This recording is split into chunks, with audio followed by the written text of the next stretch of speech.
Sa detalye ng mga balita, isang bagyo ang posibleng pumasok pa ng Philippine Area of Responsibility sa pagitan ng December 16 at December 22. Sa Typhoon Cyclone Threat Potential Forecast na inilabas ng Pag-asa, maapektuhan ang bagyo ang Visayas at Southern Luzon. Ayon sa Pag-asa, wala pa naman silang namomonitor na anumang sama ng panahon sa loob ng PAR, pero isang typhoon ang posibleng mabuo at pumasok sa PAR sa pagitan ng December 16 hanggang 22 ilang araw bago magpasko. Kung sakaling may bagong bagyong pumasok sa PAR, tatawagin ito sa pangalang Kirubin. Lupit naman ang timing ha. Kung kailan mag-birthday si Jesus, ang pangalan naman ng bagyo, Kirubin. At magiging ika-17 bagyo na makakaapekto sa bansa ngayong taon. Sinabi ni Ben Esterehan ng Pag-asa, 3 weather system naman ang kasalukuyang nakakaapekto sa bansa.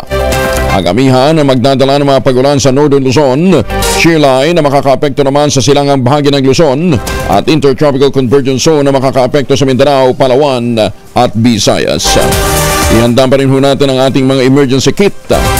At doon sa mga lugar na may potensyal na tamaan ng landslide o kaya mga flash floods, mag-evacuate bago dumating ang sakuna.